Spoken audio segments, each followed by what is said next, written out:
If this is your first time here, I'm going to introduce you to my 2003 Lexus GS300. If you have been subscribed to my channel and you have followed my journey with this car, then this is going to be an update for the first 6 months of ownership since I bought this beauty with 91,000 miles. As it sits right now, it has 104,000 miles. At this rate, I'm going to put about 26,000 miles per year on a 20-year-old vehicle, which is not bad at all. In this video, I'm going to give you my impressions for the first 6 months, and I'm going to tell you what I've done to the car and what are my plans with this car.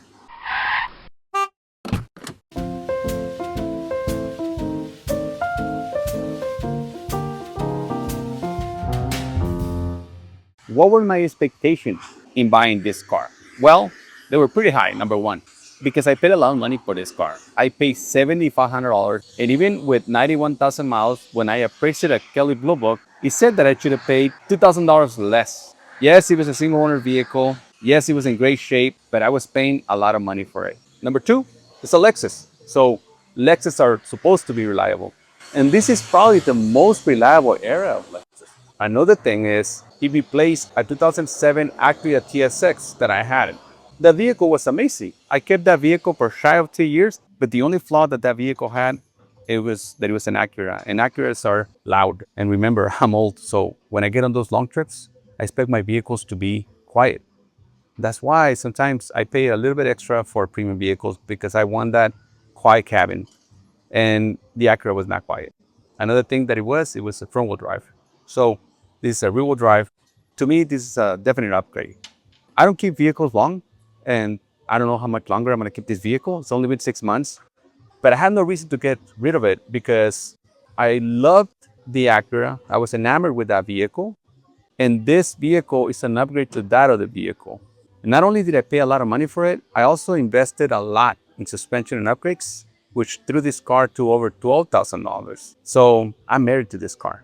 There's not a new car right now that I'd rather buy that is going to give me the joy of driving that vintage vehicles like this give me. As some of you know, I do have a 2024 Genesis GV70. It's an SUV, which has given me a lot of problems lately, right? So my wife is done with that vehicle. As much as she likes it, she's tired of all the shenanigans that I've dealt with in the last few months. So we were thinking about getting rid of that SUV. But SUVs are super convenient. So I know I'm gonna miss out I'm gonna miss the convenience of that SUV. So I was thinking of maybe replacing that new SUV with an old SUV. And given the excellent experience that I had with this Lexus from 20 years ago, I was thinking, what if I get an SUV from over this era, from Lexus? And the LX is expensive, and it also drives like a truck. But my wife doesn't drive that much. She drives about a couple of miles to work each day. And then sometimes she goes on trips to LA. And I think she can drive anything, right? And that way we can have a forever SUV that we can use on long trips, we can use for camping, and when we need the convenience and the extra space of an SUV. Yeah, I wanted to get this out of the way first. I was going to show you that I finally got my personalized plates, and I ordered the S160, which is the project name for the second generation GS300. So the S160 was available. I couldn't resist it. I got it. It's something that I've been doing for the last few cars that I've had. And I think it's pretty cool. And there were the black legacy plates, but there's a huge mistake. I already checked the registration and I did order the right spelling, right? It says DS160. Well, check what I got. DS106. So I guess somebody was dyslexic wherever they make these plates. So they ruined these plates. So now I got to go back to the DMV, tell them that they gave me the wrong spelling on my plates. Oh well, it was about 6 months. It took this long because I ordered them right when I bought the vehicle. So I kind of jumped the gun. The vehicle was still in ownership limbo. So I got a few letters from the DMV saying that there was an issue with the ownership of the vehicle and that I had to wait. So I finally got them, but they're wrong. So I have to go back to the DMV and just resubmit my order. I mean, I was ready to put them on right now, and I just noted this huge misspelling. Hilarious. Okay, let's move on with the rest of the video. Have you ever heard of Murphy's Law? Is where anything that can go wrong will go wrong. And this applies to me today because not only were my license plates misspelled, they also kicked me out of my usual recording spot. So I'm improvising here. So let's see how this works. I was already motivated to shoot some B-roll with my new plates, and I had to go back to the DMV to get the right spelling.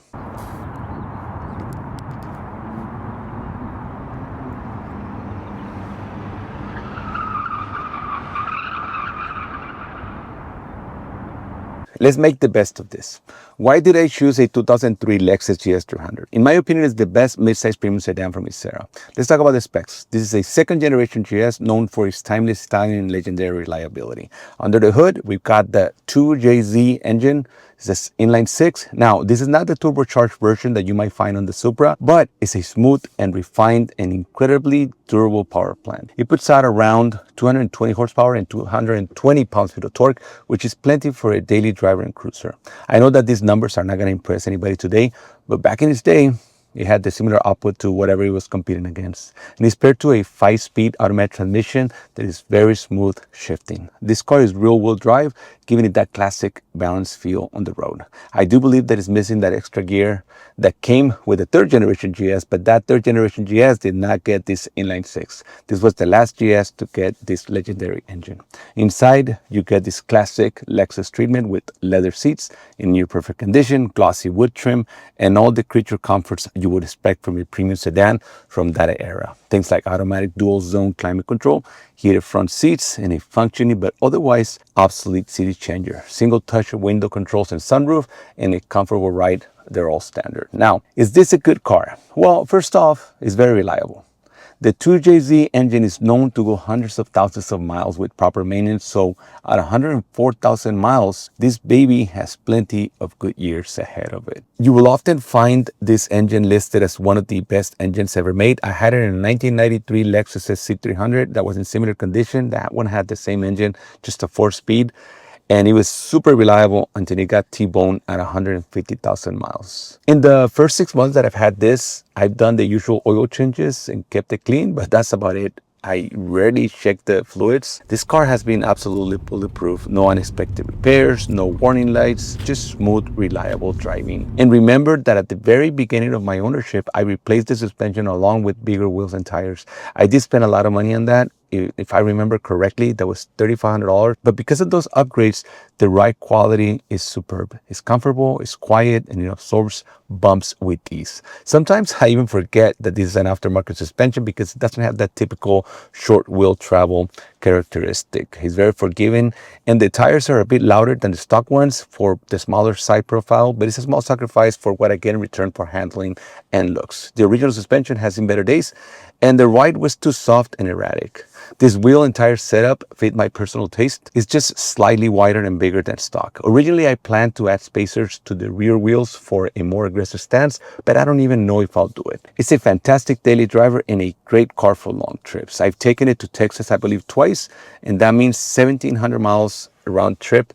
And believe it or not, I find it more comfortable than my new Genesis SUV for how comfortable and supportive these seats are. I recently got a chance to drive it in snow mode, and it doesn't snow that much here in Southern California, so it was nice to see that the feature helped me manage the inclement weather conditions by basically numbing the gas pedal for smoother and more controlled acceleration.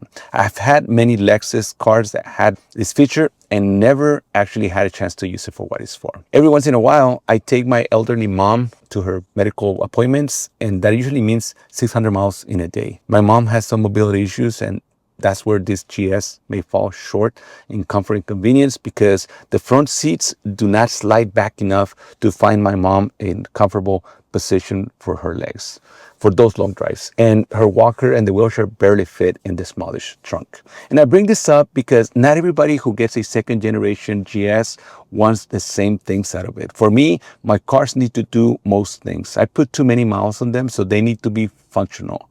This is not a garage queen or a show car, but honestly, it still looks fantastic. The styling has aged incredibly well. And because I drive so much, I opt for premium vehicles, used or new, because they have more sound insulation and excessive road noise and wind noise tiring me out on those long drives.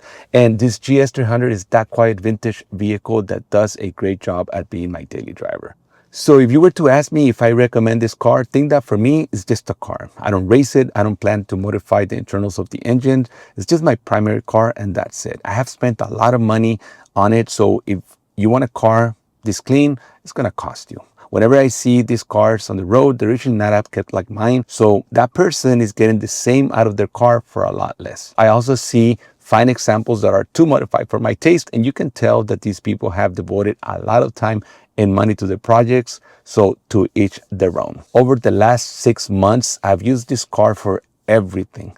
Commuting to work, running errands, and many road trips. It's been reliable, it's been comfortable, it's been enjoyable. It's been so good that it has made me consider not ever buying a new car again altogether. The ones that I really like, I cannot afford them anyways. So if you're looking for a reliable, comfortable, and stylish used car, the 2003 Lexus GS300 is definitely worth considering. With proper maintenance, it will likely give you many years of trouble-free driving. Thank you for watching. If you have any questions about my GS, feel free to leave a comment below. I know that a small portion of you follow me because of this car. So if you have any questions or any comments, leave them in the comments below. And don't forget to like, subscribe, and maybe activate the notifications so that you don't miss out any future car related content. Thank you for watching, and I'll see you next time.